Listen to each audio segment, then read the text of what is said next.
Bab 101. Setelah menyampaikan maksudnya, dia mengabaikan Harvey Ellison yang tertegun dan Snow Riddle yang marah saat dia membawa Lulu bersamanya.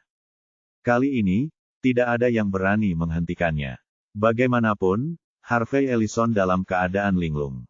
Jika dia tidak bisa melakukan apapun pada Nicole, lalu siapa lagi yang bisa menghadapinya? Ketika mereka melihat Nicole pergi begitu saja, semua orang memiliki pandangan yang rumit di mata mereka. Apa yang Nicole katakan pada Harvey, hingga dia tertegun. Mereka bertanya-tanya. Bahkan Snow benar-benar bingung, dan ketika dia melihat Harvey berdiri di sana menyaksikan Nicole membawa Lulu pergi, kemarahannya berkobar ketika dia meraung, "Harvey, apakah kamu membiarkan mereka pergi begitu saja?" Itu, Harvey tenggelam dalam pikirannya mendengar kata-kata Nicole. Dia berani menyinggung soal kakek. Hubungan apa yang dia miliki dengannya? "Harvey, aku sedang berbicara denganmu di sini." Melihatnya masih linglung, Snow menjadi gelisah. Harvey kehilangan kesabaran dan menatapnya dengan dingin. Hanya dengan melihatnya saja, dia merasa seperti jatuh ke dalam gua es. Apakah dia masih Harvey Ellison yang lembut? Kenapa dia begitu menakutkan di sana? Harvey, rupanya menyadari ketakutannya, gejolak di matanya menghilang sejenak saat dia berkata dengan lembut, "Sepertinya Nicole tidak menerima media saya. Apa yang harus saya lakukan sekarang?" Melihatnya kembali normal, Snow dengan hati-hati menarik lengan bajunya dan bertanya, "Harvey, apa yang kamu pikirkan? Apa yang dia katakan padamu?" Harvey menatapnya dengan tatapan samar, dan seolah tanpa sadar mengangkat tangannya, dia menarik lengan bajunya tanpa meninggalkan jejak. Dia kemudian tersenyum dan berkata padanya, "Apa yang bisa terjadi padaku?" Melihat reaksinya, Snow kemudian dengan berani bertanya, apakah dia mengatakan sesuatu yang sangat tidak menyenangkan.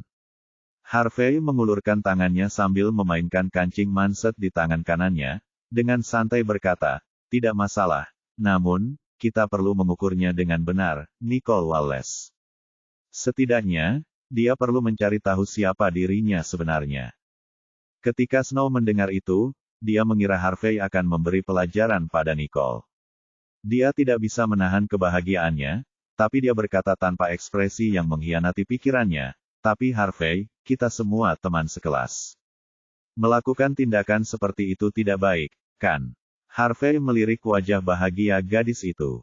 Setiap gerakannya pasti membuatnya merasa senang terakhir kali, tapi saat dia melihat Snow tunduk padanya sekarang, dia merasa bosan.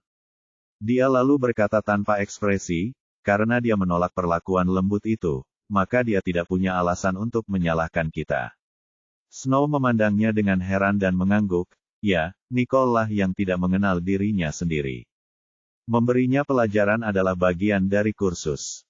Harvey tidak menanggapi, dia hanya menatapnya dengan tenang, seolah-olah sedang memandang orang lain melalui dirinya. Tak lama kemudian, ia mengangkat tangannya, seolah ingin merapikan rambutnya yang agak berantakan, namun akhirnya tangannya mendarat di suatu tempat yang cukup jauh darinya. Dia menatap Snow sambil berkata dengan lembut, "Snow, rambutmu sedikit berantakan. Pergi ke kamar kecil dan bereskan. Kamu tidak perlu mengikutiku."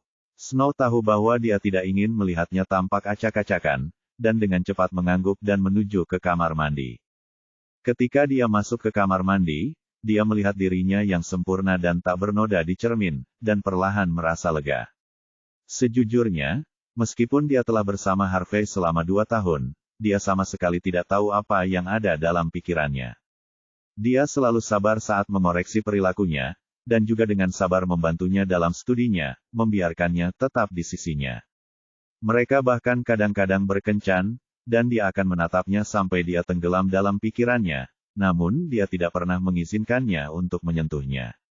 Di hadapannya, dia tidak bisa tetap tenang dan tenang. Snow menepuk pipinya dengan air dingin, dan baru kemudian dia tersenyum lembut sambil perlahan keluar dari kamar mandi. Harvey sudah pergi. Dia berjalan pergi dengan langkah santai saat semua orang memberinya tatapan aneh, dengan sedikit rasa bangga di sekelilingnya. Tak lama setelah Nicole meninggalkan kafetaria, sebuah pesan tiba-tiba muncul di teleponnya. "Nicole, datanglah ke kantor kepala sekolah sebentar. Ada yang ingin kubicarakan denganmu." Jika ada orang lain yang melihatnya, mereka pasti akan terkejut. Pesan itu dari Tuan Ellison, dan dalam hal senioritas, Ten Ellison bisa saja memberinya perintah langsung, tapi pesan ini berbau keinginan untuk berdiskusi dan memohon. Nicole mengerutkan kening dan menjawab, "Ada apa?" Jawabannya datang dengan cepat. "Kudengar Harvey membuatmu kesulitan, aku akan membuatnya meminta maaf padamu." Nicole melihat pesan itu dan mengingat bagaimana tindakan Harvey Ellison di kafetaria sebelumnya. Dia tidak menyukai orang seperti itu, tapi bukan berarti dia akan menyusahkannya karena masalah kecil ini. "Saya baik-baik saja. Dia tidak perlu meminta maaf padaku. Aku masih ada kelas nanti, jadi aku lulus." Ketika Tuan Ellison melihat pesan di ponselnya, dia menghela nafas panjang. Bagaimana mungkin dia tidak mengetahui sifat Nicole? Ini berarti dia sama sekali tidak bisa diganggu oleh cucunya. Saat ini, serangkaian ketukan sopan datang dari pintu kantor kepala sekolah. Ten Ellison menenangkan dirinya sambil berkata, "Masuk." Harvey Ellison kemudian mendorong pintu dan memasuki ruangan. Wajahnya masih tersenyum lembut, tapi saat matanya bertemu dengan Tuan, beberapa emosi Ellison yang tidak dapat dijelaskan muncul. Dia berjalan dengan hormat ke arah Tuan Ellison dan bertanya, "Kakek, kamu ingin bertemu denganku?" Dia juga ingin menanyakan sesuatu kepada kakeknya, tetapi dia tidak menyangka kakeknya akan meneleponnya terlebih dahulu. Ten Ellison memandang cucunya dengan tenang. Dalam segala hal, Harvey Ellison sempurna, bahkan ketika dia berdiri di hadapannya dengan kepala menunduk saat ini, dia masih terlihat sangat kekar, seperti pohon ek yang kuat. Ten Ellison mengangguk puas, dan berkata dengan agak serius, "Kudengar kamu mendengarkan Snow, dan pergi mencari masalah dengan Nicole." Bab 102. Mendengar Tuan Ellison menanyakan hal itu, mata Harvey terlihat dingin. Dia benar-benar tidak menyangka kakeknya akan membicarakannya bahkan sebelum dia menanyakannya. Namun, dia langsung tersentak sambil menggelengkan kepalanya dan berkata dengan lembut, "Kenapa harus aku?" Hanya saja ada kesalahpahaman antara Nicole dan Snow. Karena gadis-gadis itu tidak mampu menyelesaikannya sendiri, saya dipanggil untuk menengahi masalahnya. Tuan Ellison mendengarkan dan kemudian mengangguk, "Itu bagus. Anda bertemu Nicole hari ini. Apa pendapatmu tentang dia?" Sambil memikirkan Nicole, Harvey memandang Ellison dan tersenyum, "Saya pernah bertemu dengannya. Namun, dia tidak banyak bicara, jadi aku tidak bisa mengenalnya." Tuan Ellison ragu-ragu sejenak, tetapi dia juga tahu bahwa Harvey mengatakan yang sebenarnya. Nicole memang menjaga jarak di saat-saat normal, ya, meskipun dia mungkin acuh tak acuh, tapi begitu kamu mengenalnya, kamu akan tahu bahwa dia adalah gadis yang sangat baik. Tentu saja, dia juga ahli dalam seni bela diri. Namun Tuan Ellison tidak mengetahui bahwa Harvey telah menyaksikan keterampilan bela diri Nicole, jadi dia tidak mengucapkan bagian terakhir kalimatnya. Kakek sepertinya mempunyai kesan yang baik terhadapnya. Harvey kini semakin penasaran dengan hubungan Nicole dengan kakeknya. "Tentu saja, izinkan saya memperingatkan Anda harus rukun dengannya. Jangan jadikan dia musuh karena Snow dan Raine." "Kakek." Sebelum dia sempat bertanya apapun, kakeknya memberinya peringatan. Mungkinkah Nicole adalah seseorang yang tidak bisa dia lawan? "Baiklah, itu saja, jangan bicarakan itu lagi, ingat saja apa yang aku katakan dan bertemanlah dengannya, oke?" Melihat wajah serius sang kakek, Harvey hanya bisa menganggukkan kepalanya, "Baiklah." Melihat cucunya menyetujui hal itu, Pak Ellison sangat puas. Nada suaranya kemudian berubah ketika dia berkata kepada Harvey, "Anda telah mengelola departemen operasi perusahaan dengan cukup baik. Saya juga bersiap untuk menyerahkan departemen pemasaran kepada Anda, jadi bersiaplah." Meskipun dia hanya magang, Harvey telah melakukan pekerjaannya dengan baik, dan inilah saatnya untuk membiarkan dia menangani lebih banyak hal. Harvey tiba-tiba mengangkat kepalanya sambil menatap kakeknya dengan tidak percaya. Departemen pemasaran adalah jantung dari Ellison Group. Dulu, betapapun taatnya dia, Pak Ellison tidak pernah menyetujuinya, tapi sekarang yang harus dia lakukan hanyalah setuju untuk bergaul dengan Nicole dan lelaki tua itu sangat senang karena dia menyerahkan seluruh departemen kepadanya. Ekspresi terkejut terpancar dari mata Harvey, namun ekspresinya tetap tenang saat dia tersenyum dan berkata, "Jangan khawatir, kakek, saya akan melipat gandakan penjualan kantor pusat pada semester depan." Ellison menyaksikan dengan senyuman muncul di wajah tegasnya. "Kakek percaya padamu." Harvey keluar dari kantor kepala sekolah dan senyuman di wajahnya memudar saat sebuah pikiran muncul di benaknya. Berpikir bahwa Nicole ini sangat cerewet sehingga Ellison sangat mengapresiasi bakatnya. Sepertinya dia perlu memikirkan kembali rencananya sekarang. Saat Harvey memikirkan itu, dia berbalik dan pergi. Saat revisi di malam hari, Nicole memutar-mutar pulpennya sambil melihat rangkaian latihan yang diberikan ibu. J. Emerson, Direktur Pelaksana. Bab 103. Orang-orang di sekitarnya sesekali meliriknya, seolah mencoba menanyainya. Bradley Robertson berbisik, "Nicole, apakah kamu tidak menunjukkan wajah apapun kepada Harvey?" Nicole bahkan tidak mendongak dan berkata dengan lembut, "Dia memintaku untuk meminta maaf kepada Snow dan Raine Riddle." "Saya tidak setuju dengan itu." Bradley tidak tahu hal seperti itu sedang terjadi, dan tiba-tiba menyadarinya ketika dia mendengar Nicole berkata, "Saya seharusnya tahu itu." "Nicole, kamu biasanya sangat masuk akal, dan kamu tidak akan menyudutkan seseorang.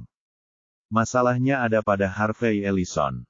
Bradley bahkan tidak mau repot lagi memanggil Harvey dengan nama yang tidak pantas dan hanya memanggilnya dengan namanya saja. Ini adalah sesuatu yang belum pernah dia lakukan sebelumnya. Nicole mengangkat alisnya dan memelototinya, hanya untuk melihat Bradley mendesis dengan marah, "Snow dan Raine Riddle jelas sedang mencari masalah denganmu. Dia membuat kekacauan hanya dengan sebuah foto, padahal menurutku dia adalah orang yang lembut. Itu semua palsu." Melihat dia berusaha membelanya, Nicole merasakan sedikit kehangatan di dalam dirinya. "Kamu tidak khawatir jika aku benar-benar menindas mereka?" Mendengar pertanyaan itu, Bradley memandangnya seolah dia idiot. "Dengan kepribadianmu, kamu lebih suka bertindak daripada berbicara. Mengapa kamu menindas dua gadis yang tidak berdaya?" "Benar, kedengarannya benar." Nicole menggosok hidungnya. Dia tidak mengira Bradley mengenalnya dengan baik.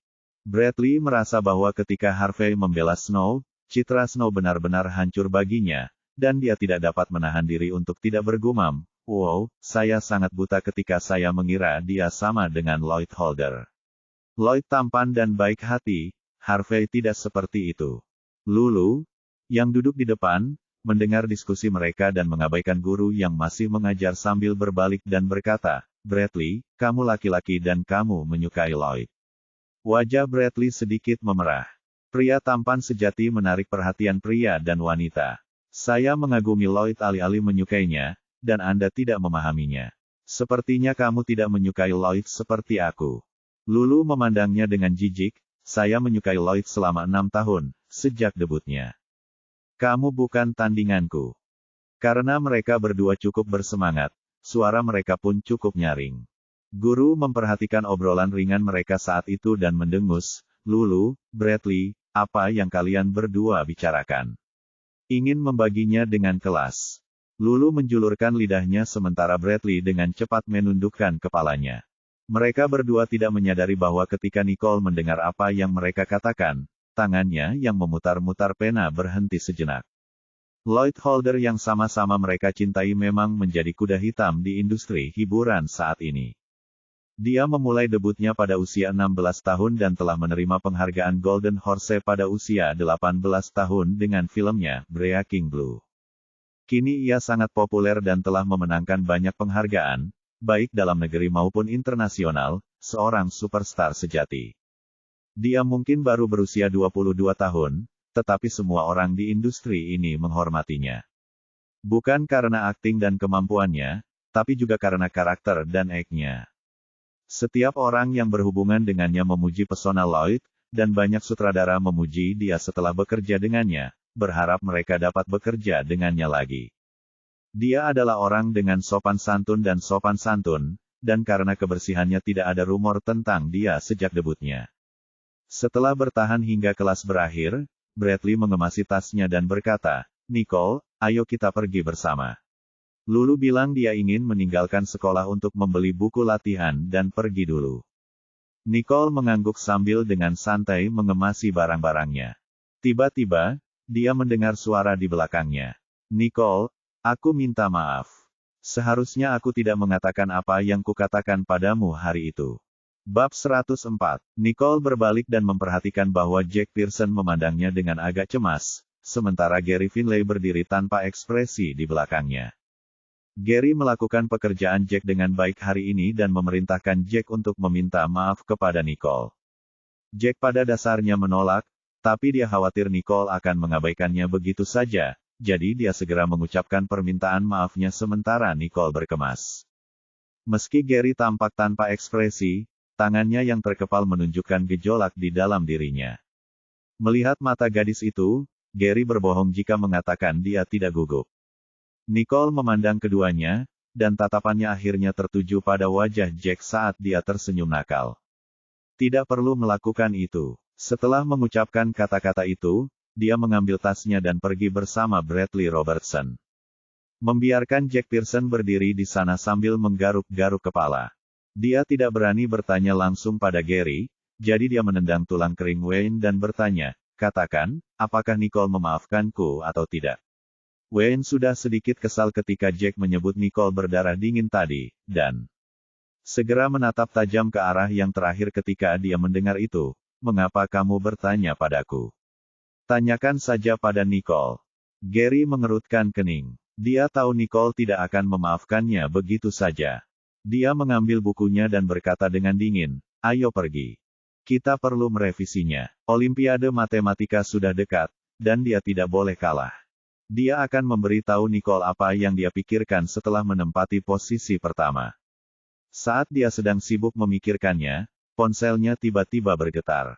Gary mengeluarkan ponselnya dan menempelkannya ke telinganya. Ketika dia mendengar apa yang dia katakan, ekspresinya sedikit berubah.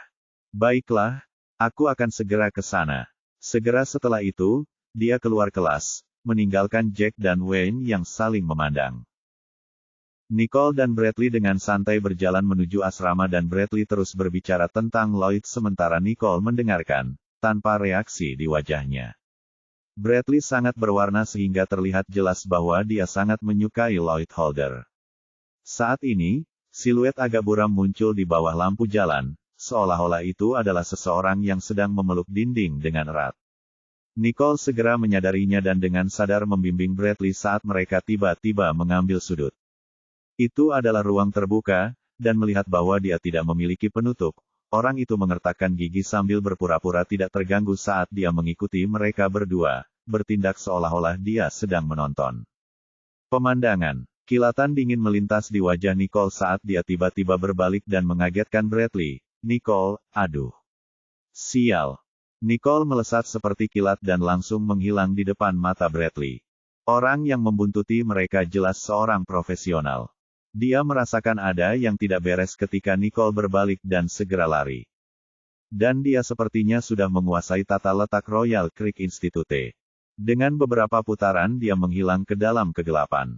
Melihat pertigaan di depannya dan berpikir bahwa orang itu menghilang setelah dia berbelok ke sudut ini, dia merasa sedikit kesal. Kegagalan adalah hal yang langka baginya, dan kali ini dia terlalu ceroboh. Dia tidak pernah berpikir bahwa seseorang akan berani membuntutinya dengan begitu berani di dalam Royal Creek Institute. Saat dia memikirkan hal ini, ekspresinya berubah sedikit murung. Saat dia berbalik untuk menelusuri kembali jalannya, dia mengeluarkan ponselnya dan mengirim pesan. Seseorang sedang membuntutiku. Kalian berhati-hatilah. Bradley belum menjawab, jadi Nicole meletakkan ponselnya dan melihat Bradley berdiri di sana menatapnya dalam keadaan pingsan. Bahkan ketika dia telah melihat Nicole menyerang lebih dari sekali, dia tetap takjub setiap kali menyaksikannya. Dia belum pernah melihat seseorang secepat ini sebelumnya. Nicole berjalan mendekat dan menepuk pundaknya, tidak apa-apa, ayo pergi. Jalan di sini agak sepi, dan selain Bradley, tidak ada orang lain yang melihat hal itu terjadi. Dia menelan ludahnya lalu bertanya, Nicole, siapa yang baru saja kamu kejar? Nicole menggelengkan kepalanya. Tidak ada, itu kesalahanku. Bradley menatapnya dengan rasa ingin tahu, tetapi melihat dia tidak ingin berbicara, dia tidak mempermasalahkannya. Setelah mengirim Bradley ke pintu masuk asrama, Nicole berbalik untuk pergi. Bradley sedikit terkejut ketika dia bertanya, "Nicole, tidak kembali ke asrama?" Dia menggelengkan kepalanya. "Aku akan pergi ke kafe." Bradley tiba-tiba menyadari bahwa Nicole mungkin mengkhawatirkan keselamatan ini dan itulah alasan mengapa dia mengantarnya kembali. Dia tidak bisa tidak merasa bersyukur untuk itu. Bagi seorang gadis yang mengantarnya kembali, itu terlalu memalukan. Saat keduanya berpisah, Nicole berjalan menuju gerbang sekolah sambil bertanya-tanya siapa yang berani bergerak tepat di dalam Royal Creek Institute. Saat dia berjalan, dia segera sampai di kafe. Dia yakin sekarang, tempat paling berbahaya di dunia juga merupakan tempat teraman. Jika dia datang ke sini, Jared Johnston tidak akan punya alasan lagi untuk mencurigainya. Namun, dia tidak punya banyak waktu untuk berpikir. Dia ingin mencari tempat yang layak untuk belajar dan membantu Austin dan yang lainnya merevisi. Karena dia harus menghadapi banyak gosip di sekolah, sebaiknya dia datang ke sini saja. Dia sudah beberapa hari tidak datang, dan ketika dia masuk, dia melihat pelayan yang biasa tidak ada di sini hari ini. Tapi entah kenapa Jared Johnston ada di rumah itu. Ekspresi Nicole menjadi gelap. Dia sempat curiga, apakah Jared Johnston sebenarnya menunggunya di sini? Kalau tidak, mengapa dia terus bertemu dengannya setiap kali berada di sini? Saat ini, Jared sedang beristirahat di kursi yang tidak terlalu jauh dari pintu.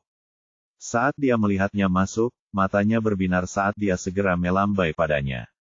Entah kenapa, rasanya dia sudah lama menunggunya. Nicole mendorong pintu hingga terbuka dan bertanya, "Mengapa kamu ada di sini lagi?" Penampilan dan nada suaranya yang sedikit memberontak membuat Jared merasa seperti baru saja disiram seember air es.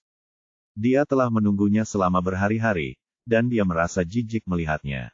Bab 105. Menekan kesuraman di dadanya, dia tersenyum dingin. "Ini tempat usahaku, tentu saja aku akan datang jika ada waktu luang." Matanya yang awalnya menarik, kini sedikit melengkung, sehingga terlihat semakin menarik. Nicole tidak bisa menahan diri untuk tidak terkejut ketika dia menatapnya. Tapi saat dia mendengar apa yang dia katakan, dia sedikit meringis. "Mengapa saya merasa seperti seorang CEO yang memiliki terlalu banyak waktu luang?" Jared menatap mata Nicole yang dingin dan berbinar, dan tidak berkata apa-apa. Dia telah mengirim seseorang untuk mengikutinya sebelumnya dan dia sangat cepat memperhatikan pergerakan orang tersebut. Jika dia sedikit lebih lambat, dia akan ditangkap olehnya. Tak hanya itu, Klaus juga mengatakan bahwa rasa perasaan Nicole terhadap para pengikutnya sangat tajam, dan ia jelas bukan sembarang pelajar. Jared sangat menyadari betapa terampilnya anak buahnya, dan mengira Klaus hampir menjadi korban Nicole. Pandangan penuh makna muncul di matanya saat dia menatap Nicole di depannya. Semakin dia berinteraksi dengannya, semakin dia menganggapnya menarik. "Lupakan saja, pesan saja yang kamu mau." Jared dengan cekatan meletakkan menu di hadapannya sementara beberapa helai rambut tergerai di depan matanya, menyembunyikan emosi di dalamnya. Nicole juga tidak menahan diri. "Secangkir cappuccino, terima kasih." Jared menatap matanya dan tidak bisa menahan tawa. Meskipun dia sudah banyak meminum kopinya, satu-satunya yang dia sukai sepertinya adalah cappuccino. Jared segera menerima perintah itu, sikapnya anggun, dan setiap momennya anggun. Itulah aura mulia yang bersifat gaib. Saat Nicole memandangnya, dia merasa dirinya benar-benar buta. Mengapa dia terlibat dengan pria ini? Sambil menghela nafas, dia berhenti mengganggunya dan berjalan ke tempat duduknya yang biasa dan mengeluarkan buku latihannya untuk dikerjakan. Jared tahu bahwa dia tidak suka jika Jared mendekatinya, jadi dia hanya bisa memandangnya dari kejauhan, dengan sedikit keputusasaan di hatinya. Dia adalah satu-satunya wanita yang tidak secara proaktif mendekatinya, melainkan merasa muak dengan gagasan dia mendekatinya. Saat ini, terjadi keributan di luar saat beberapa siswa di kafe yang awalnya sepi mulai saling berbisik. "Bukankah itu Austin Woods? Kenapa dia ada di sini?" Melihat Nicole ada di sini juga, menurutku dia ada di sini untuk les. Dalam sekejap, Banyak tatapan penasaran datang dari seberang kafe. Nicole mendongak dengan malas dan beberapa mahasiswa Royal Creek Institute dengan cepat terdiam di bawah tatapannya yang tanpa ekspresi. Mereka akhirnya mengerti kenapa begitu banyak orang yang takut pada Nicole. Tatapannya saja sudah cukup membuat seseorang tak berani mengambil nafas. Jika dia berdiri di depan mereka, mereka mungkin akan berbalik dan lari. Nicole tidak peduli apa yang ada dalam pikiran mereka. Saat itu Austin sedang membawa teman-temannya dan kafe pun langsung ramai. Saat dia melihat Nicole, mata Austin berbinar. "Bos." Nicole meliriknya. "Apa yang terjadi? Mengapa ada begitu banyak orang di sini?" Austin tahu apa yang ingin dia tanyakan dan segera berkata, "Bos, orang-orang ini ingin mendengarkan ceramah Anda, jadi mereka sendiri yang datang ke sini." Semua orang memandangnya ketika dia mengoceh, tidak berani berbicara. Mereka jelas-jelas ada di sini karena Austin ingin membuat keributan besar untuk bosnya, jadi itu sebabnya mereka semua harus datang, dan tidak ada satu pun yang dikecualikan. Mereka juga tidak tahu apakah dia benar-benar akan mengajar mereka. Berdasarkan standar Nicole, apakah nilai total mereka akan turun 20 peringkat lagi. Austin tidak peduli. Lagi pula dia sudah berada di posisi terakhir, jadi sebaiknya dia membiarkan Nicole melakukan apa yang dia lakukan. Tapi yang lain masih memiliki standar yang harus dijunjung. Ketika Nicole memandangi wajah enggan orang-orang ini, dia berkata dengan lembut, "Mereka yang ingin berkata boleh tinggal, dan saya akan membantu semampu saya. Mereka yang ingin pergi, boleh pergi." Dia tidak punya banyak energi untuk membantu begitu banyak orang, dan satu-satunya alasan dia memutuskan untuk membantu Austin adalah karena dia merasa kasihan padanya. Ketika mereka mendengar Nicole mengatakan bahwa sejumlah orang yang awalnya enggan datang mengalihkan pandangan mereka ke Austin. Dia kemudian memandangnya dan berbisik, "Bos, apakah Anda benar-benar ingin melakukan ini?" Nicole mengangguk. Jika orang lain tidak mau mempercayainya, maka dia tidak perlu melakukan yang terbaik untuk mereka. Melihat dia serius, Austin mengangkat tangannya. "Pergi sekarang jika kamu ingin pergi. Jika kalian tidak ingin mendengarkan ceramah bos, maka kalian tidak perlu berada di bawahku lagi." Austin mengira semua orang akan tinggal, tetapi siapa yang tahu, saat dia mengatakan itu, keributan segera terjadi. Banyak yang sudah lama merasa tidak puas karena Austin dianggap sebagai pengganggu di sekolah hanya demi Nicole, dan sekarang dia bahkan menjadi sangat marah karena dia ingin masuk ke dalam 20 besar. Bukankah itu hanya lamunan belaka? Mereka sibuk belajar selama beberapa hari terakhir, dan itu sangat melanggar aslinya. Niat mereka bergabung dengan kubu Austin. Namun, ketika Austin menekan mereka, mereka tidak berani mengungkapkan keluhan mereka secara verbal.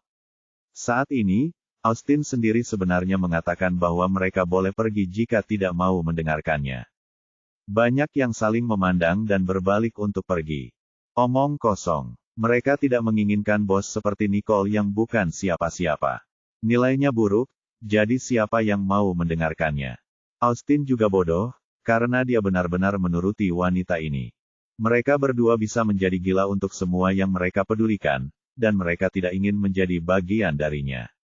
Dalam sekejap, hanya 5 hingga 6 orang yang telah mengikuti Austin selama ini, namun tetap berasal dari kelompok yang awalnya sangat besar. Austin tidak menyangka orang-orang yang tadinya saling memanggil satu sama lain akan bersikap tidak berperasaan terhadap persahabatan mereka. Dan untuk berpikir bahwa dia telah banyak membantu mereka, baik besar maupun kecil. Namun ketika dia benar-benar ingin melakukan sesuatu, kelompok ini membalasnya sedemikian rupa. Di antara mereka yang keluar adalah teman-temannya yang biasa bermain bola dengan Austin. Mereka melirik ke arah Austin, dan melihat ekspresi Austin yang tidak percaya, matanya penuh dendam. Austin telah menginjak-injak mereka selama ini, bagaimana mungkin mereka tidak senang melihatnya kehilangan muka seperti ini? Seorang pengganggu sekolah yang memanggil seorang gadis, "Bos." Saatnya berubah sekarang. Ketika mereka memikirkan hal ini, beberapa dari mereka pergi dengan gembira, tidak lupa memberikan jari tengah yang provokatif kepada Austin ketika mereka berada di dia. Austin memandangnya, dadanya naik turun karena marah. Dia menghantamkan tinjunya ke dinding, dan matanya terasa berkaca-kaca. "Austin Woods, bagaimana kamu bisa begitu buta? Bab 106. Nicole menyaksikan kelompok itu dibubarkan. Beberapa yang tersisa adalah wajah-wajah yang familiar, dan mereka adalah orang-orang yang mengikuti Austin kemanapun setiap hari, dan dia punya foto mereka. Tampaknya hanya sedikit orang yang tulus terhadap Austin dan tidak memanfaatkan statusnya untuk sesuatu yang tidak diinginkan. Beberapa orang yang tersisa memandang ke arah Austin yang marah sekaligus sedih, lalu memandang ke arah Nicole yang duduk di sana dengan tenang, seolah-olah dia sudah meramalkan hal ini akan terjadi, dan bertanya, "Bos, Austin, apa yang harus kita lakukan sekarang?" Petik 2. Austin tidak berbicara, malah Nicole yang berbicara. Naik ke atas. Ada kamar pribadi di sana. Temukan satu dan masuk. Aku akan segera ke sana. Ketika Austin mendengar itu, dia memandang Nicole dengan heran. Dia tidak menyangka meskipun hanya tersisa sedikit, Nicole akan tetap mematuhi persetujuan mereka. Lagi pula, dia selalu berpikir bahwa alasan Nicole bersedia menjadi bosnya adalah karena dia punya pengaruh besar di sekolah. Namun bahkan setelah lelucon ini, dia sama sekali tidak merasa terganggu dan masih bersedia membantunya belajar. Apa yang Nicole lihat bukanlah kekuatannya, tapi dirinya sendiri sebagai pribadi. Memikirkan hal ini, Austin sangat senang karena dia bersikeras menjadikan Nicole sebagai bosnya dan tidak pernah menyerah. Kalau tidak, dia tidak akan bisa melihat semuanya seperti sekarang. Austin mengepalkan tangannya, lalu menoleh untuk melihat beberapa orang yang tersisa sambil berkata dengan suara menggelegar. "Terima kasih atas kehadiran kalian semua. Mulai hari ini, aku hanya akan menganggapmu sebagai saudaraku. Sisanya bisa pergi dan bercinta sendiri." Beberapa orang memandangnya, tatapan penuh tekad terlihat di mata mereka. Mereka semua sudah mengikuti Austin sejak awal, jadi tentu saja mereka tidak seperti orang-orang itu. "Austin, jangan khawatir, kawan. Kami bersamamu." Austin memandang mereka dengan rasa terima kasih lalu menoleh ke Nicole. "Bos, terima kasih sudah membuatku melihat dengan jelas siapa teman sejatiku." Dia membungkuk dalam-dalam kepada Nicole dan saat Nicole memandangnya, Nicole berkata dengan lembut, "Kamu bisa hidup tanpa beban itu hanya akan menahanmu, membiarkanmu jatuh lebih dalam ke rawa. Austin, kamu beruntung bisa lolos dari rawa kesengsaraan." Austin terkejut. Apa yang dikatakan Nicole memang benar. Sebelum orang-orang itu berada di dekatnya, dia tidak begitu sombong. Merekalah yang menghasutnya, mengatakan bahwa pelaku intimidasi di sekolah harus bertindak seperti seorang tiran. Pelaku intimidasi di sekolah tidak boleh belajar keras. Hanya yang cantik di sekolah yang cocok dengannya. Itu sebabnya dia membuat masalah di mana-mana, hanya untuk membuktikan bahwa dia berkuasa. Saat memikirkan hal itu, pandangan kontemplatif muncul di mata Austin. Bukankah yang dilakukan Nicole sekarang membantunya menyingkirkan orang-orang menyebalkan di sekitarnya? Melihat dia tenggelam dalam pikirannya, Nicole tidak terburu-buru. Dia menundukkan kepalanya dan mengemasi barang-barangnya saat dia bersiap untuk pergi ke lantai 2 bersama mereka. Saat dia berbalik, dia melihat Jared Johnston berdiri tidak terlalu jauh, matanya tertuju padanya. Jared memperhatikan bahwa dia sedang menatapnya, dan ekspresi ketidaksenangan muncul di matanya. Dia mengira dia membenci semua pria seperti yang dia lakukan padanya. Apa bagusnya bajingan dari keluarga Woods itu? Mengapa dia begitu baik pada mereka? Semakin dia memikirkannya, semakin dia kesal. Apa yang terjadi padanya akhir-akhir ini? Mengapa Nicole begitu memengaruhi suasana hatinya? Melihat tampangnya yang agak jengkel, dia sedikit mengernyit. Ada apa dengan pria itu? Kenapa dia menatapnya seperti itu? Tapi dia tetap tidak bertanya apa-apa, dan malah memesan lagi. "Tambahkan secangkir kopi untuk setiap temanku di sana. Tagih ke tab saya." Setelah itu, dia berbalik, membawa tasnya, dan menuju ke atas. Saat Jared melihatnya naik ke atas begitu saja, dia semakin kesal. Apakah dia baru saja menganggapnya sebagai pelayan? Dan untuk menambahkan pesanan kopi untuk masing-masingnya. Memikirkan kembali bahwa dia bahkan tidak akan mentraktirnya makan, mengapa dia begitu bermurah hati dengan sekelompok hooligan ini? Dia adalah CEO Grup Johnston, dan dia bukan tandingan beberapa orang. Ekspresi Jared semakin dingin, hingga Max bahkan tidak berani menarik napas dalam-dalam. Johnston, aku akan mengambil kopinya. Jared memelototinya sambil mendesis. Tidak, biarkan mereka mati kehausan. Saat Nicole naik ke atas, salah satu teman Austin melambai padanya dari kamar kedua di sebelah kanan. Bos, sebelah sini. Dia meningkatkan langkahnya dan memasuki ruangan. Ketika dia melihat ekspresi Austin sudah kembali normal, dia tahu bahwa pria itu telah mendengarkan apa yang dia katakan dan merasa agak puas. Dia berjalan ke depan dan melihat buku-buku yang tersebar di atas meja. Buku-bukunya sangat bersih seperti baru, dan dia sedikit mengernyit. Setelah Austin mencerna kata-kata Nicole, kemarahan dalam dirinya tidak hanya hilang, tapi dia malah merasa agak beruntung. Jika bukan karena kata-kata bos yang memercikkan air dingin ke tubuhnya, dia mungkin tidak akan menyadari apa yang baru saja dia bebaskan. Ketika dia melihat Nicole mengerutkan kening sambil melihat bukunya, dia mengira Nicole juga memiliki pertanyaan yang tidak dia mengerti. Austin segera menarik kursi untuk mempersilahkan dia duduk, lalu dia tersenyum menggoda. Bos, dengar, kita semua mempunyai dasar yang jelek, bagaimana kalau kamu sedikit menurunkan standarmu, dan mari kita setidaknya masuk ke 20 besar dari bawah. Nicole meliriknya ketika dia mendengar itu.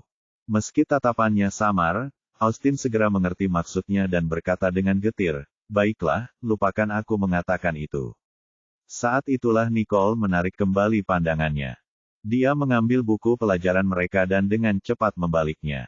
Keseluruhan proses memakan waktu sekitar 10 menit sebelum dia mengambil penanya dan melingkari sejumlah poin di buku sambil berkata dengan singkat, hafalkan. Dia kemudian mengeluarkan beberapa lembar kertas dan menulis sesuatu di atasnya. Tidak ada yang berani untuk tidak menaatinya dan buru-buru mengambil buku pelajaran mereka untuk menghafal poin-poinnya. Setelah 1 jam, dia menyerahkan lembaran kertas yang telah dia tulis kepada mereka. Kelompok tersebut baru saja menghafal poin-poinnya dan buku mereka diambil. Selembar kertas kini ada di depan mereka ketika mereka mendongak dan menatap Nicole dengan cemas. Dia membalas tatapanku dan mengangkat alisnya sedikit saat dia melihatnya. Apa yang kamu lihat dalam diriku? Jawab pertanyaanku. Beberapa orang menundukkan kepala dan menemukan bahwa di atas kertas ada tes sederhana yang dibuat Nicole.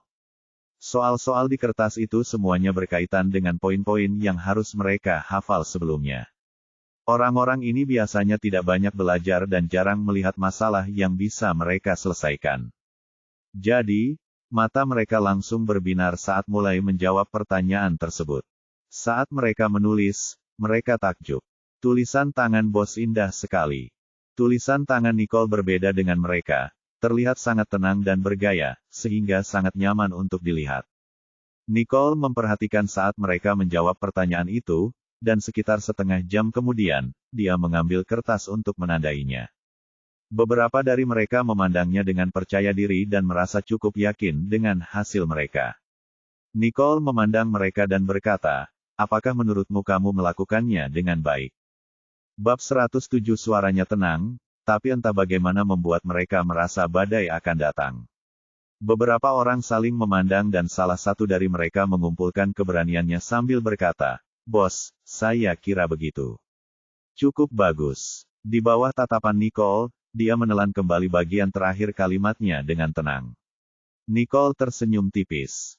Austin melakukan yang terbaik dari kalian semua. Dia menjawab separuh pertanyaan dengan benar. Saat dia mengatakan itu, semua orang memandang Nicole dengan heran. Mereka semua mengira bisa mendapat nilai sempurna. Austin di sisi lain cukup tersanjung. Dia tidak berharap menjadi yang terbaik di antara mereka semua, dan setelah menjawab, dia memandang dengan gembira ke arah yang lain. Meskipun hasil semua orang sangat buruk, Austin adalah yang terburuk dari semuanya. Namun, kini Nicole mengatakan dia telah melakukan yang terbaik, dan itu tidak hanya membangun kepercayaan diri Austin, tetapi juga memicu semangat juang pada orang lain. Melihat semua orang menatap kosong padanya, kilatan muncul di mata Nicole. Dia mengembalikan kertas soal dan menjelaskan kepada semua orang di mana letak kesalahannya. Dia menunjukkan kendala dalam pertanyaan tersebut, dan bagaimana membaca pertanyaan tersebut agar memiliki peluang lebih tinggi untuk menjawab dengan benar. Setelah mendengarkan penjelasan Nicole, mereka semua menyadari apa yang salah sambil mengejek kesalahan konyol yang telah mereka lakukan. Mereka hanya terpaut sedikit dari poin sebenarnya yang diperoleh. Semua orang kini terinspirasi. Selain metode Nicole yang jelas, proses berpikirnya juga sangat berbeda, dan dia akan memimpin dengan memberi contoh, membuat masalah yang sangat rumit menjadi cukup sederhana sehingga orang idiot seperti mereka dapat memahami pertanyaannya. Mau tak mau mereka mulai meragukan berita yang mereka lihat di forum sekolah. Siapa bilang Nicole buruk dalam pelajaran? Apa yang mereka lihat sekarang tidaklah seperti itu. Setelah mencerna konten ini, Nicole mulai melingkari poin-poin di buku teks lagi, mengulangi proses meminta mereka menghafal topik tersebut. Dalam prosesnya, setiap orang memiliki pemahaman baru tentang pengetahuan membosankan dalam buku tersebut. Bahkan mereka merasa ada hubungan yang menarik antara berbagai isi buku tersebut, dan hal tersebut tidak lepas dari rangkaian topik yang disampaikan Nicole. Nicole membaca buku teks dan menyadari bahwa alasan Austin dan teman-temannya tidak dapat memahaminya adalah karena isi buku teks memiliki tingkat kesulitan yang berbeda-beda, dan urutannya bahkan lebih kacau. Beberapa bagian cukup mendasar, namun ditempatkan setelah konten yang jauh lebih sulit. Hal ini tentu saja menambah kesulitan belajar siswa dan menghilangkan kebertahapan dan kelancaran antar bagian ilmu. Topik yang diminta Nicole untuk dipelajari sedikit lebih sulit dari sebelumnya, tetapi ada hubungan logis antara kedua topik tersebut. Hal ini membuat proses pembelajaran menjadi lebih mudah, dan lebih mudah untuk membiasakan mereka. Ditambah lagi, pertanyaan-pertanyaan yang dia ajukan untuk setiap topik, disertai penjelasan mendetail membuatnya sangat menarik bagi semua orang. Tak lama kemudian, mereka semakin menguasai bagian-bagiannya, dan seiring dengan semakin besarnya rasa pencapaian, mereka semakin berkomitmen untuk belajar. Nicole begitu antusias sehingga dia tidak menyadari bahwa dari seberang kamar mereka, seseorang sedang melihat mereka melalui kaca. Jared sedang meminum kopinya sambil memandang Nicole yang dikelilingi oleh para lelaki, ekspresi iri muncul. Matanya, meskipun mereka takut pada Nicole, mereka tetap menghormatinya dan menjaga jarak dengan sopan darinya. Namun, ketika dia melihat pria di sampingnya, dia merasa sangat tidak senang. Dia ingin meninggalkan tempat ini, tapi dia tidak bisa mengalihkan pandangan dari mereka. Dia terus menatap mereka, sepertinya takut mereka akan melakukan sesuatu yang melewati batas. Johnston, ini sudah larut. Biasanya pada jam seperti ini, Jared sudah lama kembali beristirahat. Aku akan makan malam di sini. Dia berkata dengan nada mengancam bahkan tanpa memandang Max Graham.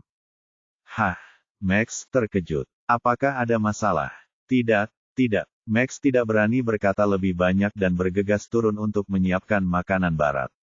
Di dalam ruangan Nicole, revisi tetap berlangsung dalam suasana meriah. Semuanya sedang mood untuk belajar, sampai-sampai lupa kalau kopinya masih belum tersaji. Nicole memimpin mereka saat mereka melanjutkan revisi putaran kelima. Mereka sudah cukup banyak menyelesaikan buku pelajaran, dan melihat arlojinya, itu sudah cukup untuk hari ini, dan mereka tidak akan bisa memprosesnya lagi. Jadi, dia menutup bukunya dan berkata dengan lemah, kita akan berhenti di sini hari ini. Apakah kalian memiliki sesuatu yang tidak kalian mengerti? Banyak orang melihat pertanyaan-pertanyaan itu dengan antusias, jelas tidak mengharapkan ini akan berakhir. Mereka masing-masing menggelengkan kepala sambil berkata, tidak. Bos, kamu sungguh luar biasa. Kami benar-benar memahami semua yang Anda ajarkan kepada kami. Bos mereka di sini benar-benar berbakat, dan mereka benar-benar tidak mengerti mengapa dia mendapat nilai 0 terakhir kali. Ya, menurutku bos adalah guru yang jauh lebih baik daripada Bu Thompson. Pengajarannya sangat buruk, dia bahkan memandang rendah kami yang berkinerja buruk. Dia tidak melakukan apapun selain mengkritik kami sepanjang hari. Bos, sepertinya Anda memiliki semacam keajaiban, sebenarnya sama saja, tetapi mengapa belajar dari Anda lebih menyenangkan, dan kami sebenarnya memahaminya dengan lebih baik dan lebih cepat juga. Dasar bodoh, ada apa lagi? Bos adalah Dewi yang jujur. Mereka awalnya menerimanya sebagai bos karena Austin, dan mereka malah memberikan muka kepada Austin, sebagai pengikutnya. Tapi sekarang, Masing-masing dari mereka memandang Nicole dengan mata cerah dan berbinar. Austin benar. Mereka beruntung karena Nicole adalah bos mereka. Jika ini terus berlanjut, mereka mungkin bisa masuk 20 besar. Bab 108 melihat mereka semua, mata mereka bersinar dengan antusias, senyuman perlahan muncul di wajah Nicole. Sepertinya mereka tidak sepenuhnya putus asa. Hampir jam 9 sebelum Jared melihat Nicole diantar keluar oleh sekelompok bajingan. Setiap bajingan yang berteman dengan Nicole mau tidak mau menunjukkan kekaguman dan rasa hormat mereka padanya. Dia menyilangkan tangan di dada saat dia melihat, berharap untuk menyingkirkan semuanya sekarang. Kelompok itu turun dan saat Nicole membayar tagihannya, seseorang tiba-tiba berkata, "Saya ingin masuk 20 besar, saya ingin Nicole menjadi bos kami selamanya." Austin memandang temannya. Orang itu selalu menentang dia menjadikan Nicole sebagai bosnya dan telah mengomel padanya berkali-kali secara pribadi. Dia maju dan meninju temannya. "Sekarang kamu tahu betapa pintarnya aku, iya." Yang lain mengangguk dalam diam setelah mendengar ini. Pada saat ini, kilatan cahaya muncul di mata mereka. Mereka semua tahu Nicole sebagai bos mereka. Setelah mencapai kesepakatan dengan para pria itu, Nicole mengambil kembali kartunya dan hendak berbalik dan pergi, tetapi dia malah melihat Jared Johnston di sana. Dia sebenarnya masih di sini. Dan dia memandangnya dengan aneh. Dia merasa sulit untuk memahami perilakunya, jadi dia melotot sebelum pergi tanpa berkata apa-apa. Jared memperhatikan saat dia pergi bersama kelompoknya, dan orang hanya bisa bertanya-tanya betapa kesalnya dia. Sambil mengertakkan gigi, Jared bertanya pada Max, apakah posisiku di hatinya lebih rendah daripada sekelompok gangster? Max tercengang. Jadi itu sebabnya wajah Jared menjadi gelap dan suram selama 2-3 jam terakhir. Apa, Pak? Johnston merasa cemburu. Tapi, bukankah dia yang mengatakan ingin memutuskan pertunangannya? Aku tidak tahu apa yang ada dalam pikirannya. Max tidak berani mengatakan apapun. Setelah mengucapkan selamat tinggal pada Austin dan yang lainnya, Nicole pergi ke asrama. Sepanjang perjalanan, dia terus mengembara. Karena dia belum memperoleh bukti apapun, dengan asumsi bahwa orang yang mengikutinya adalah orang yang sangat ahli, sebuah pemikiran muncul di benaknya karena dia punya firasat bahwa orang tersebut tidak memiliki niat buruk, jika tidak, dia tidak akan begitu penuh kasih. Jadi, dia tidak terburu-buru mencari tahu siapa orang tersebut. Karena orang tersebut ingin bermain kucing-kucingan, tentu saja ia akan menurutinya. Ketika dia sampai di lantai dasar asrama, Nicole bertemu dengan seseorang yang sama sekali tidak terduga di sana. Ada pohon ceri yang sangat tinggi di lantai dasar asrama Royal Creek Institute. Saat ini, bukan musim berbunga, dedaunan hijau menciptakan keteduhan dan Harvey Ellison sedang berdiri tepat di bawah pohon. Seluruh tubuhnya tertutup bayangan, ekspresinya tidak jelas. Ketika Nicole melihatnya, dia hanya bisa mengerutkan kening saat dia berhenti berjalan. Harvey juga memperhatikannya saat dia melihat ke atas. Nicole kemudian melihat senyum cerahnya, dan sedikit rasa kesal muncul di hatinya. Harvey sudah berjalan ke arahnya. Langkahnya terukur, dan hanya ketika dia sampai di hadapannya barulah dia berkata dengan lembut, "Nicole, aku menunggumu." Nicole memandangi sosoknya dan senyuman di wajahnya saat dia berkata dengan lemah, "Berhentilah tersenyum." Melihatnya saja sudah membuatnya kesal. Harvey tidak menyangka kalimat pertamanya akan seperti itu dan mau tidak mau harus ditarik kembali sejenak.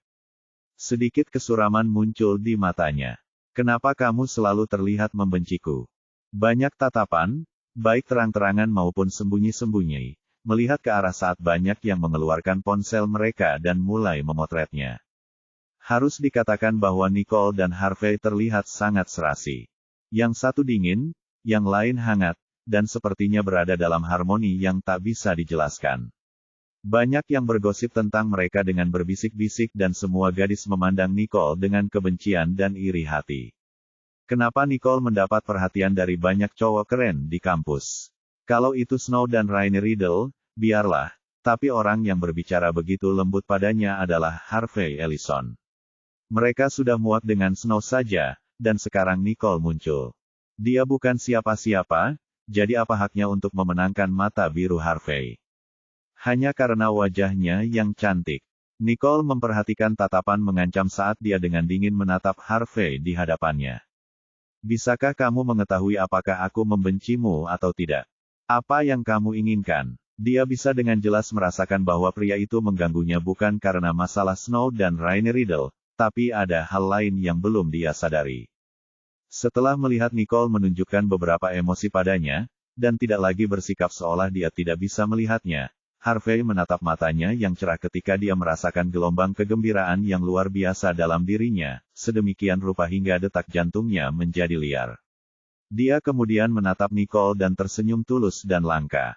Melihat dia tidak berbicara, Nicole mengerutkan kening dan berkata, "Jika kamu ingin aku meminta maaf kepada Snow dan Raine, kamu bisa melupakannya." Bagaimanapun, Harvey adalah cucu dari Tuan Ellison, jadi dia tidak percaya bahwa dengan wawasan dan kecerdasan Harvey dia tidak bisa mengetahui apa yang sedang terjadi. Beberapa hal baru bisa dia ketahui setelah penyelidikan sepintas lalu. Ketika Harvey mendengar apa yang dikatakannya, dia sedikit terkejut. Dia kemudian menjawab dengan nada ramah, "Saya hanya setuju untuk berbicara mewakili Snow pada sore hari. Bahasa Indonesia, saya harus menepati janji saya, bukan? Alasan saya mencari Anda sekarang adalah untuk mendiskusikan beberapa masalah pribadi." Nada bicaranya penuh percaya diri, seolah-olah kejadian sore ini hanyalah dirinya yang menyelesaikan tugas tanpa ada perasaan pribadi yang melekat padanya. Nicole menatap matanya dalam-dalam. Apakah itu mungkin? Semua orang akan egois dalam apa yang mereka lakukan, bukan?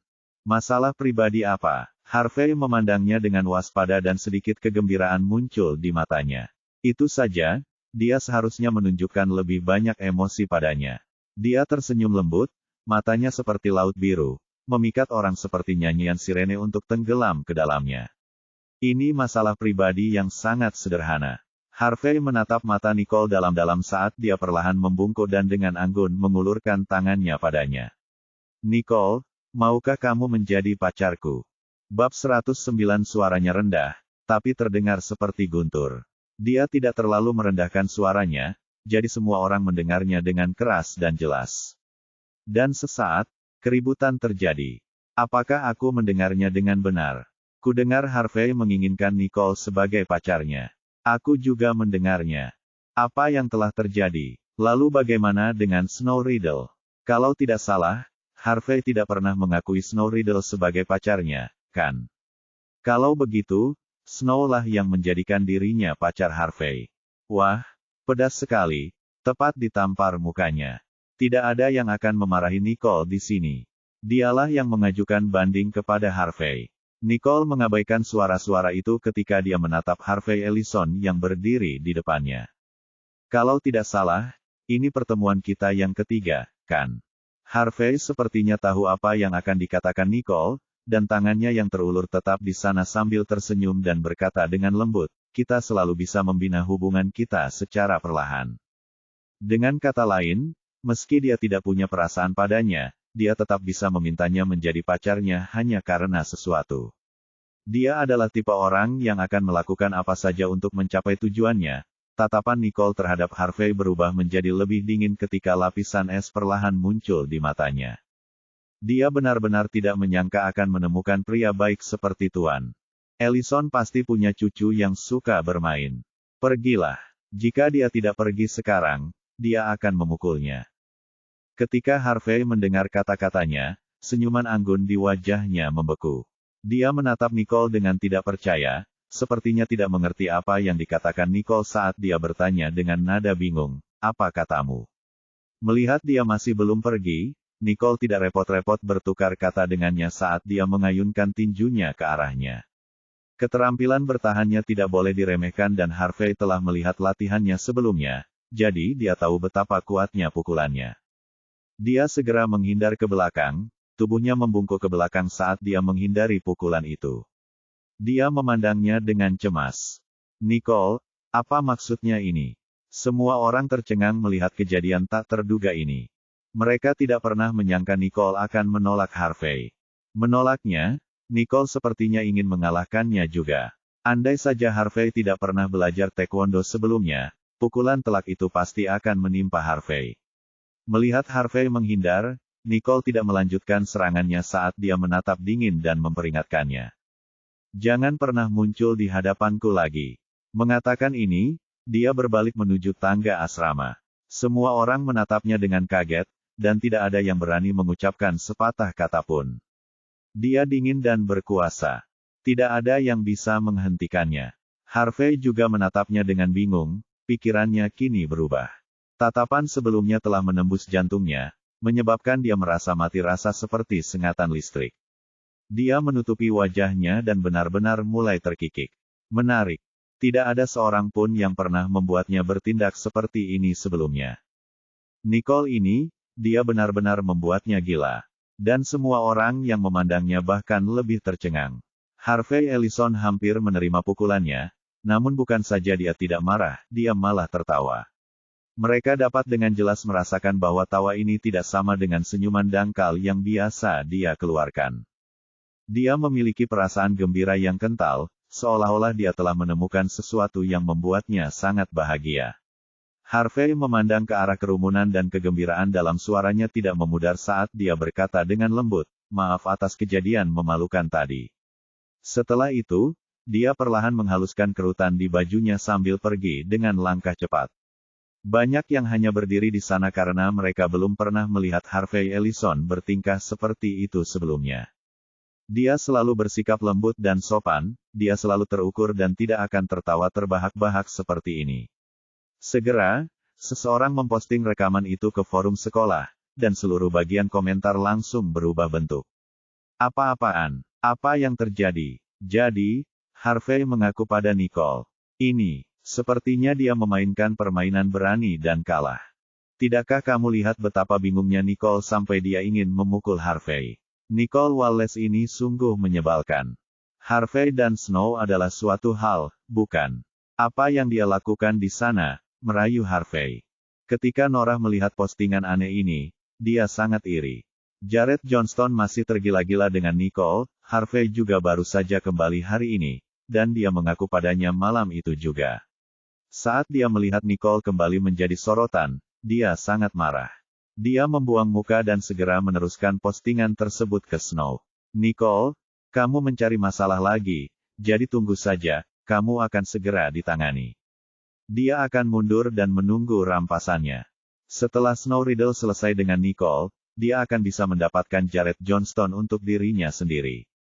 Snow dengan senang hati mengaplikasikan masker di rumah. Ketika dia memikirkan bagaimana Harvey membela dirinya hari ini, dia sangat gembira. Teleponnya tiba-tiba berdering, dan dia bersenandung sambil mengklik tautannya. Setelah memasuki forum sekolah, Snow mengira topik yang sedang tren hari ini adalah Harvey-nya. Apa yang tidak dia duga adalah video Harvey dan Nicole di beranda forum. Ketika dia membuka tautan itu karena terkejut, dia sebenarnya mendengar Harvey bertanya pada Nicole apakah dia ingin menjadi pacarnya. Sialan kamu, Nicole Wallace. Kamu berani merayu laki-lakiku. Sambil mengaum, dia membanting ponsel barunya ke tanah. Dia telah bekerja sangat keras untuk berdiri di samping Harvey, semua demi fakta bahwa Harvey dapat memberikan prestise padanya. Namun dia tidak pernah mengakuinya sama sekali. Dia selalu meyakinkan dirinya sendiri bahwa Harvey belum sempat mengatakan apapun. Tapi, bagaimanapun juga, dia memilikinya, dan itu sudah lebih dari cukup. Namun video itu benar-benar menghancurkan penipuan diri Snow Riddle. Bukan berarti Harvey tidak mengetahuinya, dia hanya tidak ingin dia menjadi pacarnya. Dia melawan Nicole Wallace hari ini, mungkin untuk mendekatinya. Dan agar dia mengaku nanti malam, di manakah dia berdiri sekarang. Bab 110. Snow sangat tertekan hingga dia kehilangan kewarasannya. Pendukung terbesarnya di sekolah dan di rumah adalah Harvey. Karen setiap hari mengganggunya tentang kemajuannya dengan Harvey, mengatakan bahwa dia harus memenangkan hati Harvey, dan promosi Dillon bergantung padanya. Meskipun dia tidak secara langsung mengatakan itu tidak masalah, dia hampir sampai pada tahap itu. Karen telah memberitahu semua orang di sekitarnya tentang hal itu, dan semua mata tertuju padanya. Apalagi ia sudah lama membocorkan berita di sekolah yang mengisyaratkan bahwa Harvey dan dirinya adalah sepasang kekasih, sehingga tidak ada yang meragukannya. Tapi sekarang, Harvey lah yang menghancurkan segalanya. Dia duduk di tempat tidurnya yang bak putri, dan saat dia memikirkan bagaimana semuanya akan berakhir setelah Harvey meninggalkannya, dia menjadi sangat gugup hingga dia menggigit kuku jarinya yang terawat hingga berkeping-keping. Itu semua karena Nicole Wallace. Entah itu saudara laki-laki dari keluarga Riddle, atau Austin Woods atau Gary Finlay, mereka semua tampak kehilangan akal ketika melihat Nicole, dan sekarang Harvey juga, yang baru melihatnya beberapa kali, bertingkah aneh. Ini semua salah Nicole. Nicole Wallace, gadis itu, tidak hanya merayu Gary Finlay, tetapi dia juga melakukan tindakan kotor pada Harvey. Tercela, saat dia memikirkan hal ini, kilatan brutal muncul di matanya. Dia tidak bisa hanya berdiam diri dan melihat Harvey meninggalkannya. Saat itu sudah larut malam dan Gary sedang duduk di departemen keamanan sekolah, memperhatikan kode yang muncul di layar di depannya. Sepulang sekolah, manajer departemen keamanan meneleponnya dan mengatakan ada yang aneh dengan sistem pemantauan asrama putri, tetapi mereka tidak dapat menemukannya. Mengetahui bahwa keluarga Finlay bertanggung jawab atas keamanan sekolah, manajer meneleponnya dan meminta untuk bertemu dengannya. Bagaimanapun, Gary adalah ahli komputer. Jari-jari Gary mengetuk keyboard dengan cepat. Dia bisa merasakan ada sesuatu yang tidak beres, tapi semua rekaman pengawasan muncul begitu saja tanpa suara di depannya. Program yang diterapkannya tidak mendeteksi adanya masalah, hanya saja pada akhir rekaman pengawasan sehari yang lalu ia menemukan waktu tayang kosong hanya sepersekian detik, sekitar 0,01 detik. Ketika dia melihat waktu tampilan yang kosong ini, tatapannya berangsur-angsur berubah dari menatap menjadi tidak percaya. Ketika dia mengklik momen terakhir dari rekaman tersebut dan memprosesnya menggunakan parser efisiensi tertinggi dan memperlambatnya 250 kali, benda dalam rekaman itu akhirnya muncul di hadapannya. Gary menatap huruf-huruf yang terdistorsi karena pembusukan yang berlebihan, dan kilatan keterkejutan muncul di matanya. Ketika manajer melihat ekspresinya, dia tidak bisa menahan rasa penasarannya. Namun di layar seputih salju itu terdapat sebaris kecil tulisan Esperian di pojok kanan bawah, seolah-olah ada penulis surat yang meninggalkan tanda tangannya di sana. Nyanyikan saja sebuah lagu. Manajer itu memandang kalimat itu dengan aneh dan berkata tanpa berkata-kata, "Apa itu?" "Gary, apakah kamu berhasil mengetahui apa itu?" Gary melihat kalimat itu dan tiba-tiba teringat sesuatu karena dia sangat gelisah. Seorang profesional telah menyusup ke sistem sekolah. Tapi tidak ada yang akan mengerti jika dia mengoceh tentang hal itu sehingga dia hanya bisa melirik ke arah manajer dan menutup antarmuka, berkata, "Tidak apa-apa. Saya telah menambahkan lapisan perlindungan lain dalam sistem keamanan.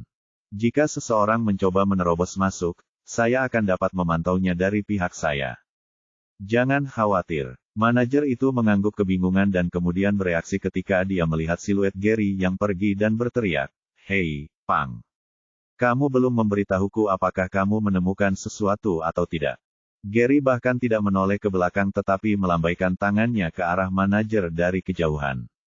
Melihatnya seperti ini, manajer tahu bahwa tidak ada masalah, dan dia mengutuk. "Bajingan itu." Gary duduk gelisah sepanjang perjalanan pulang dan sopirnya bertanya dengan bingung. "Tuan Gary, ada apa? Mungkinkah ada paku di kursinya?" Gary sangat bersemangat setelah mengetahui sebuah rahasia dan ketika dia mendengar bahwa dia merasa bahwa pengemudi itu mencoba untuk mengorek rahasianya, maka dia melotot pada pengemudi tersebut. "Fokus saja pada jalan." Sopir itu memandangnya dengan bingung dan memperhatikan bahwa lampu lalu lintas telah berubah menjadi hijau, jadi dia menoleh dan mengemudi. Setelah sampai di kediaman keluarga Finlay, Gary segera bergegas ke atas. Rider Finlay sedang mengadakan konferensi video dan ketika dia melihat Gary terburu-buru, dia segera bertanya, "Gary, ada apa?" Suara Gary kemudian terdengar dari lantai 2. "Saya akhirnya mendapatkan tanda tangan idola saya." Ridley menggelengkan kepalanya tak berdaya ketika dia meminta asistennya untuk melanjutkan. Di dalam kamarnya, Gary kembali duduk di depan laptopnya sambil melihat kata-kata kecil itu berulang kali. Di dunia peretas, Bahkan anak-anak skrip paling pemula pun tahu bahwa kata Esperian dengan latar belakang hitam dan putih adalah tanda tangan dari legenda di dunia peretasan, Lucifer. Gary dengan bersemangat melihat halaman di depannya, dan 20 detik kemudian, halaman itu berkedip-kedip karena otomatis dihancurkan. Seorang hacker tingkat atas mempunyai harga diri tersendiri. Dia akan dengan berani menyatakan bahwa dia telah melakukan ini, tapi dia tidak akan pernah meninggalkan petunjuk yang begitu jelas kepada komputer manapun yang ingin melacak detailnya. Gary melihat halaman yang perlahan menghilang tapi senyuman di bibirnya semakin lebar. Dia hampir yakin bahwa Lucifer adalah mahasiswa Royal Creek Institute, dan orang tersebut pasti menggunakan komputer di institut tersebut untuk melakukan hal ini. Ini saja akan memungkinkan dia melacak kembali Lucifer. Hanya saja ada lebih dari 10.000 orang di Royal Creek Institute, termasuk mahasiswa dan staf. Mencoba mencari informasi seseorang tanpa karakteristik pribadinya sangatlah sulit. Ditambah lagi, mengapa Lucifer ingin mengambil rekaman pengawasan asrama putri Royal Creek Institute? Gary tidak mengerti mengapa dia melakukan ini ketika dia berbaring di tempat tidur dan memikirkan masalahnya.